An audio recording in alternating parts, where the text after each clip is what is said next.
For optics. Main जो फार्मूले optics में यूज होने हैं न्यूमेरिकल के लिए, उनको एक जगह हम नोट करा दे रहे हैं, आसान रहेगा न्यूमेरिकल करने में।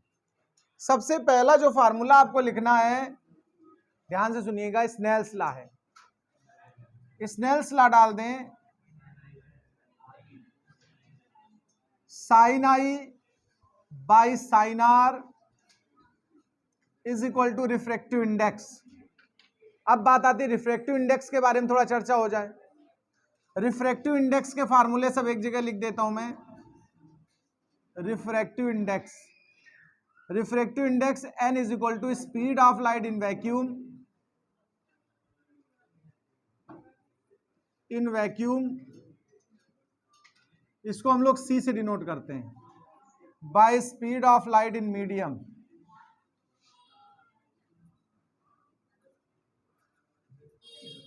इसको हम लोग v से डिनोट करेंगे। अच्छा, कभी दोनों ही मीडियम हो, वैक्यूम हो ही ना, तो फिर क्या होगा ये भी समझ लो, speed of light in one medium by speed of light in second medium. कभी कभी ऐसी सिचुएशन होगी, भाई वाटर से ग्लास में जा रही है लाइट, तो अब यहां वैक्यूम कहां आया, तो ऐसी सिचुएशन में हम लोग v1 बाई v2 करके लिखेंगे। अब देखिए, कुछ मैं रिलेटिव कंसेप्ट बता रहा हूं, जैसे ANG मींस क्या है, इसका मतलब समझ लें। Refractive index of glass with respect to air, refractive index of glass with respect to air. ANG की जगह अगर हम ANW कह दें तो refractive index of water with respect to air. इसके अतिरिक्त अगर हम लोग बात करें WNG, तो WNG क्या होता है, जरा इस पे भी बात कर लो। WNG होता है refractive index of glass with respect to water, refractive index of glass with respect to water. एक और बात समझ लो, WNG अगर न्यूमेरिकली कभी फाइंड करना पड़े तो हमें ध्यान देना, WNG इज इक्वल टू लगाना पड़ेगा ANG बाई ANW। अगर वाटर की जगह लिक्विड कोई दूसरा दिया हो तो हम लोग W को L से रिप्लेस कर लेंगे, तो LNG इज इक्वल टू इस्तेमाल होगा, तो ANG अपान ANL ये रेशियो बनाएंगे। ये सब रिफ्रैक्टिव इंडेक्स के फार्मूले नोट कर लीजिए। देखिए, और रिफ्रैक्टिव इंडेक्स में हम लोग क्या लिख सकते हैं, एक रिवर्सिबिलिटी सिखाई थी मैंने, 1n2 is equal to 1 by 2n1, या अगर 3 हो सपोज, इसको ऐसे भी लिख सकते हो आप, एक और तरीका समझ लो, इसको इधर पास कर दो तो 1 आ जाएगा कि नहीं। अगर कंटिन्यूअस मीडियम रिपीट हो जाए 1n2 2n3 और फिर वापस फिर फाइनल 1 हो जाए, तो भी इनका रेशियो मतलब प्रोडक्ट 1 रहता है, ये भी आपको नोट कर लेना है। ये तो हो गया रिफ्रैक्टिव इंडेक्स का फार्मूला, जो हमें न्यूमेरिकल सेक्शन में जरूरत पड़ेंगे। अब हम रिफ्रैक्टिव इंडेक्स से आगे बढ़ेंगे और आगे हम डिस्कशन में ले रहे हैं क्रिटिकल एंगल का फार्मूला। पढ़ाया मैंने, क्रिटिकल एंगल के लिए आपको याद करना पड़ेगा, ध्यान रखिएगा, n is equal to 1 upon sine IC। ये n क्या है, refractive index of denser medium with respect to air. ध्यान रखिएगा, रेयरर के रिस्पेक्ट में, जैसे ANG कह सकते हो आप, WNG कह सकते हो आप, तो हम यहां सफिक्स वैसे नहीं लिख रहे हैं, समझाने के लिए बता दिया। ये जो n होता है ना, ये डेंसर मीडियम का रिफ्रैक्टिव इंडेक्स है और विद रिस्पेक्ट टू रेयरर, ये अपने दिमाग में रख लीजिए, नोट कर लेना, n is the refractive index of the denser medium with respect to rarer medium. जहां भी सिचुएशन हो क्रिटिकल एंगल वाली, उसमें भी ये न्यूमेरिकल यूज होने वाला है। अब इसको हटाते हैं, अब हम इसके बाद बात करते हैं, हटा देने में पूरा सब। अब जरा सुनिए, अब एक हमने आपको सिखाया था refraction formula, refraction formula for convex spherical surface, याद आया। Spherical surface. इसके लिए रिजल्ट समझ लीजिएगा अच्छे से। पहला तो हम इस तरह याद कर लेंगे, N2 by v minus N1 by u N2 minus N1 by r, आपको याद होना चाहिए। इसी में हमने बोथ साइड N1 से डिवाइड किया था, N2 बाई N1 हो जाएगा, N बोल देंगे, यहां पर 1 हो जाएगा, यहां N2 बाई N1 N हो जाएगा, ये 1 हो जाएगा। तो रिजल्ट इसको हम ऐसे भी लिखते हैं N upon v 1 upon u N minus 1 by r. अब बात सुनिएगा, N तो रिफ्रैक्टिव इंडेक्स है, आप जानते ही हो। V क्या है? Distance of image from the lens या स्फेरिकल सरफेस। U क्या हो गई? Distance of the object from the spherical surface. R क्या हो गया? Radius of curvature. ये जरूर ध्यान रखना, अगर लेंस या मिरर या जो कुछ है स्फेरिकल सरफेस, इसके अगर लेफ्ट साइड की डिस्टेंस मेजर कर रहे हैं आप, तो निगेटिव मेजरमेंट होगी।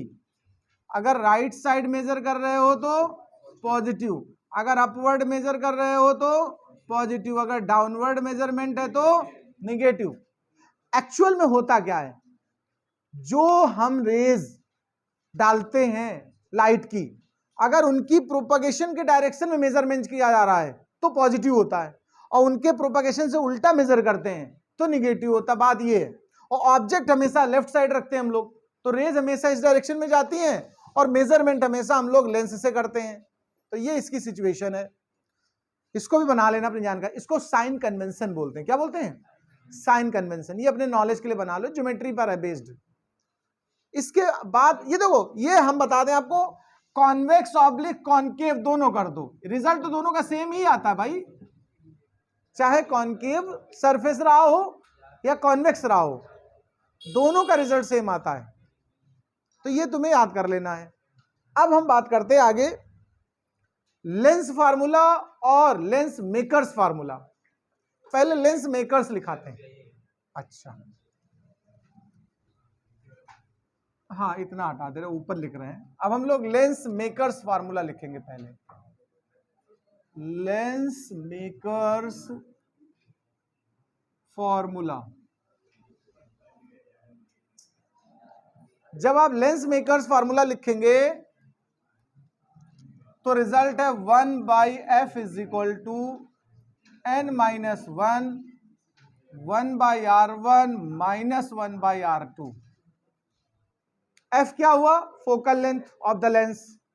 एन क्या है? Refractive index of the lens. R1 R2 क्या है? Radii of the lens. भाई दो रेडियस हो सकती ना। इसी से हम लोगों ने डेवलप किया था, आपको याद होगा, Gauss formula.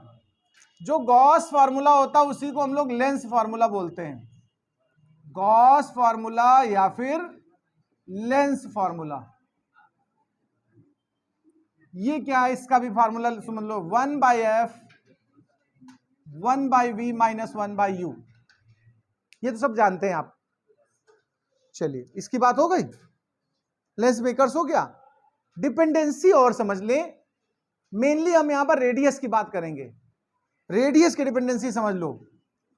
For convex lens, अगर हम कॉन्वेक्स लेंस की प्रॉब्लम सॉल्व करते हैं तो ध्यान रखिएगा R1 टेकन पॉजिटिव और R2 टेकन निगेटिव।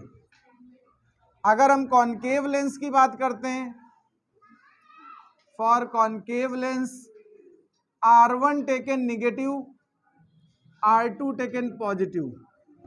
ये भी नोट कर लीजिए।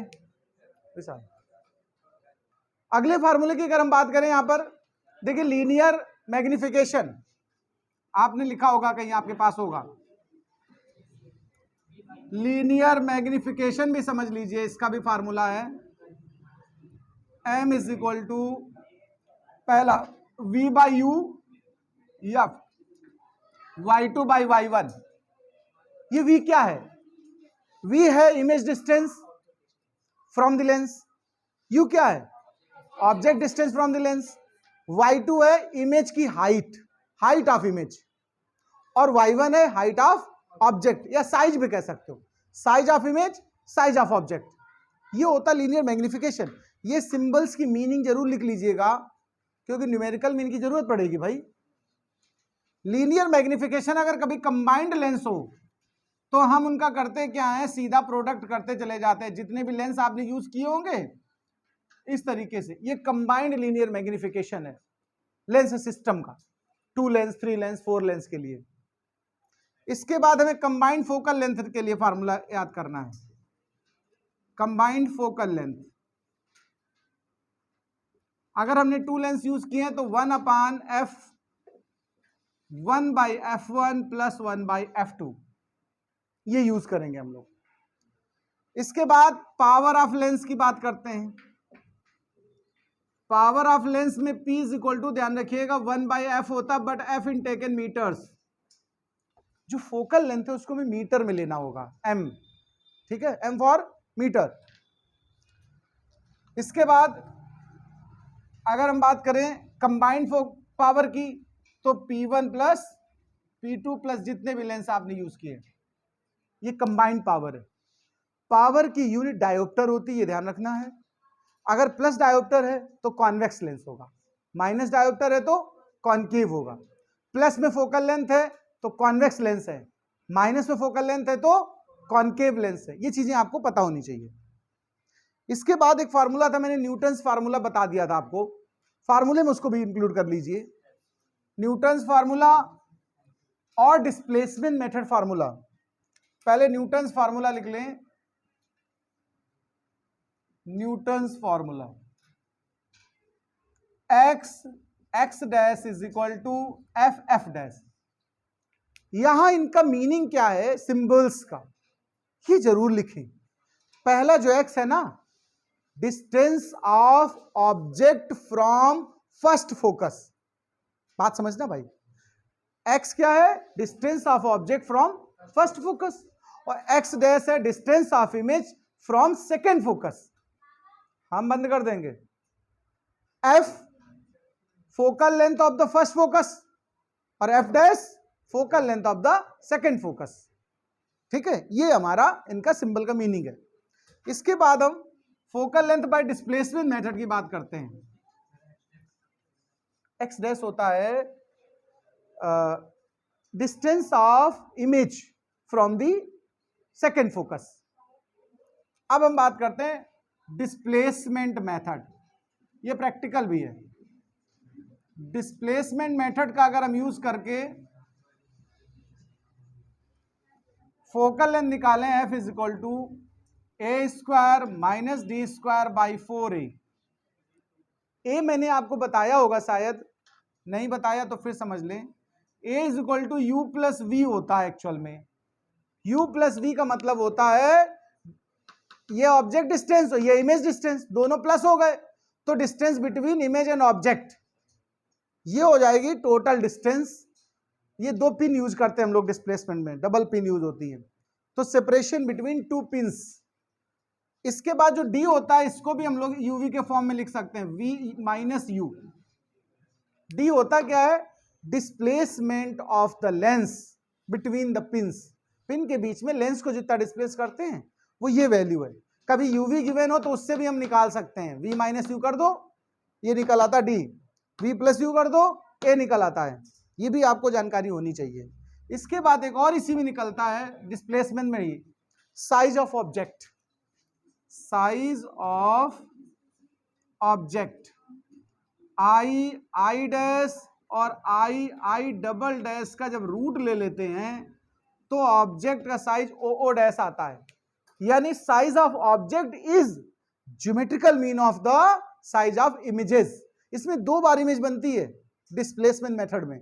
अब इससे मैं हटा दिया सिलेबस से, इसलिए हमने ज्यादा इसको डिस्कस नहीं किया है, केवल फार्मूला बता दिए। शीट में न्यूमेरिकल है इसके, इसलिए ठीक है, तो हम बता पाए वहां पर। ये चीज आपको नोट कर लेनी है। इसके बाद कोई फार्मूला बचा हो तो इधर का तो बताओ मुझे, अदरवाइज हम प्रिज्म के हिस्से में जा रहे हैं सीधा। अब प्रिज्म के फार्मूले करेंगे और फिर टेलीस्कोप माइक्रोस्कोप के कर लेंगे, ठीक है। इधर तो कुछ बचा नहीं, मुझे लग रहा सब हो गए। चलिए अब हम लोग प्रिज्म के फार्मूले लिखेंगे। प्रिज्म के लिए देखिए, सबसे जो पहला फार्मूला हमें तैयार करना है वो रिफ्रैक्शन ऑफ या refractive index of the prism, sine delta m plus a by 2, याद आ रहा है, और साइन ए बाई 2। इसको बोलते हैं refractive index of the material of the prism, याद है? इसके ऊपर लिख देना refractive index, refractive index of prism, refractive index of prism. इसके बाद देखिए for thin prism, for thin prism, जब प्रिज्म थिन हो जाता है तो delta m is equal to n-1 into a, ये भी रिलेशन यूज होता है। इसके बाद हमने एक चीज और सिखाई थी आपको, एंगुलर डेविएशन या एंगुलर डिस्पर्सन। एंगुलर डिस्पर्सन का फार्मूला, एंगुलर डिस्प्लेसमेंट थीटा था, वो दो कलर्स का जो डेविएशन एंगल होता है, जैसे delta we minus delta R किया होगा शायद मैंने, इसी से हमने रिजल्ट बनाया था N V minus N R in bracket into A. इसको आपको लर्न करना है, नोट करना है, इसको नोट कर लीजिए। Dispersive power of the prism की बात करते हैं, dispersive power of the prism. Dispersive power क्या होती है, जरा इसको भी जान लो। इसको ओमेगा से डिनोट करते हैं, और एक तो थीटा बाई डेल्टा वाई, ये deviation angle for the intermediate colour. Yellow colour को इंटरमीडिएट कलर कंसीडर किया जाता है। या फिर इसी से हमने बनाया था N V minus N r by n y minus 1, याद करो। इसी का इंटरनेशनल फार्मूला भी लिखाया था हमने, n f minus n c by n d minus 1। ये जो इंटरनेशनल फार्मूला है, ये refractive index for green violet colour in the hydrogen, violet blue जैसा होता है। एनसी जो हमारा है, ये हाइड्रोजन स्पेक्ट्रम में रेड कलर के करस्पॉन्डिंग है। एनडी है सोडियम स्पेक्ट्रम की येलो लाइन के करस्पॉन्डिंग। ये इंटरनेशनल फार्मूला है, इसको भी आप लर्न कर लें। प्रिज्म में जो फार्मूले यूज होने थे वो मैंने बता दिए। अब हम लोग टेलीस्कोप और माइक्रोस्कोप के फार्मूलों पर आ रहे हैं।